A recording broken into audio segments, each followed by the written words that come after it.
All right, so here's the bike. This is the next day, of course. 1976 BMW R90/6. And it's pretty much mostly original, which is good. That's what I was looking for. So here's a little video of it, getting ready to take it off the trailer. Made the trip just fine. So yeah, it's gonna be the next little project. Maybe a restoration project is what my plan is for it. So yeah.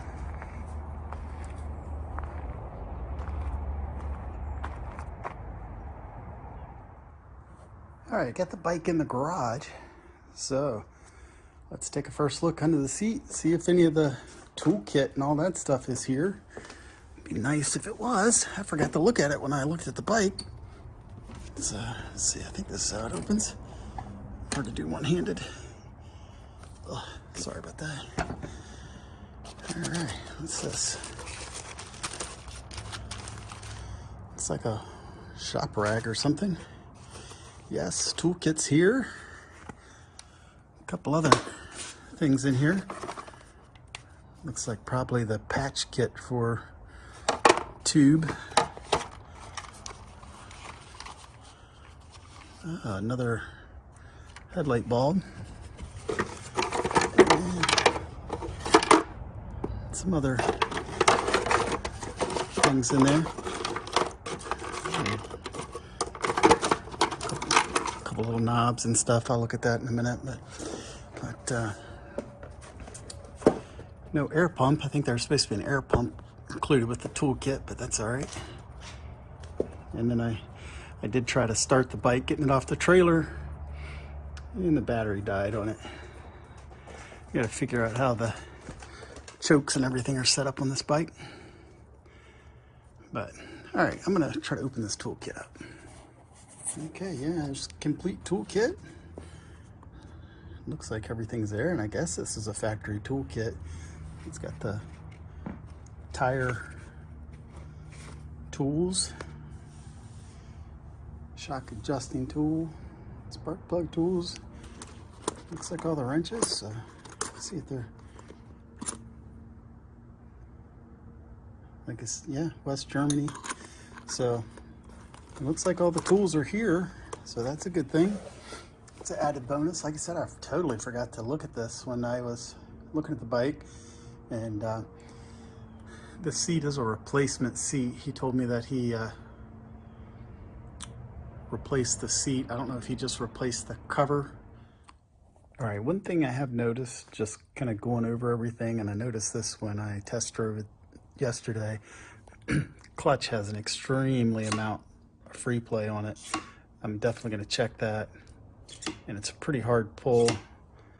All these cables seem to be really servicing and lubing the cables. May have to replace them, like the throttle cable. It seems really hard to twist and doesn't really come back on its own very well. And then the the choke cable's the same way. It's real hard to twist and turn the choke on the bike. So, but these are just probably all maintenance items that just need to go through. Also, a couple things here. Here's the dash, the hand controls. The passing light works, the high beam light works. Let's see, turn this down. So regular headlights work, and high beam works, and the indicator works on the dash. One thing that I did notice too, on the turn signals, front left turn signal will work if you smack the bulb a little or smack the housing a little bit. So that probably is corroded inside. The rear one works fine. The right side, both of them work. The rear one works as well.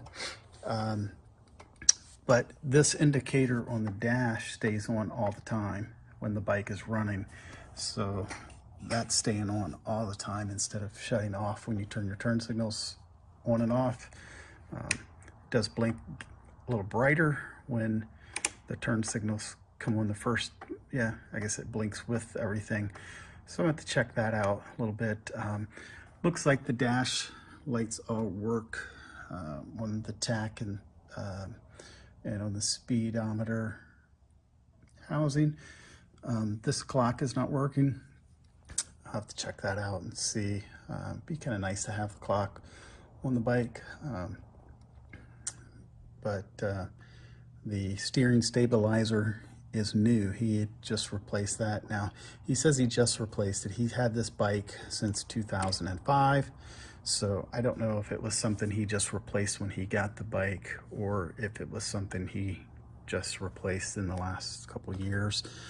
Hopefully that's in the paperwork. It looks like he's kept all the paperwork for the bike, so that's great to have. What else? All the foot brake works well. Handbrake, front handbrake works good. I will change all the fluid, of course, in the master cylinder. Haven't looked at that yet to make sure it's not leaking, but I didn't notice anything underneath the bike, so let's hope and pray that that's in good shape. So, and like you can see on the tank, it has this rough feel. They said that the owner before the guy that I bought it from said that this was a bike that was on the back of somebody's motorhome, and they lived in Florida, and it sat out in the sun some there in Florida when I think the person lived, I want to say he lived up north somewhere, but would take the bike down every winter, and it would sit outside when it was in Florida. So the only story I know about the bike is it sat on the back of the motorhome, and if I understood him correctly, someone bought the motorhome from the original owner, and the bike was included with the motorhome sale. The person that bought it didn't want the bike, so he, or wasn't sure if he wanted the bike. He took it to the gentleman that maintained it for the person I bought it from. They did all the service on the bike, and when the new owner got the bill, he didn't want to pay the bill. And he's like, that's too steep for me, and asked the mechanic if he wanted the bike. And that's how he got the bike, and then wound up selling it to his friend in 2005. And then here it is, 2021.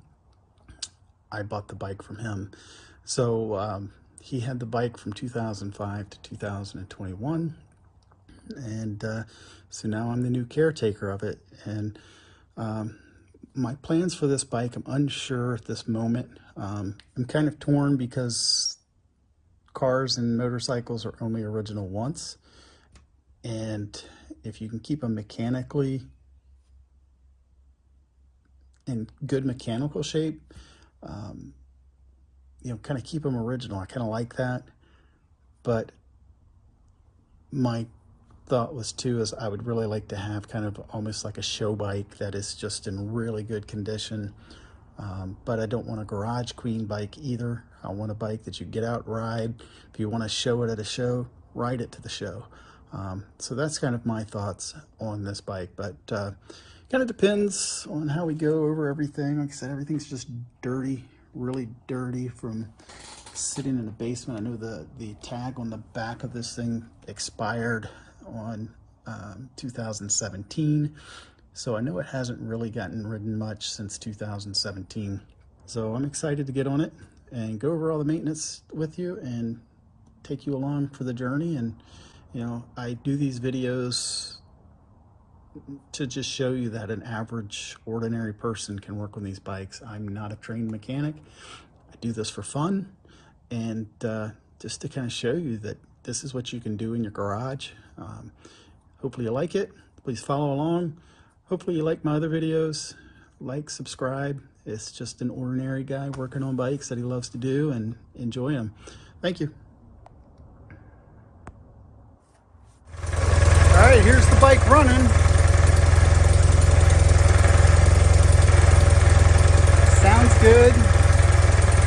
Idle's nice and smooth. This is with the choke on. Like I said, it's very cold right now. It's 28 degrees. Starts up and runs. Very happy with the way it sounds. No excessive smoke out of the back. Hear a little rattle. It's the seat.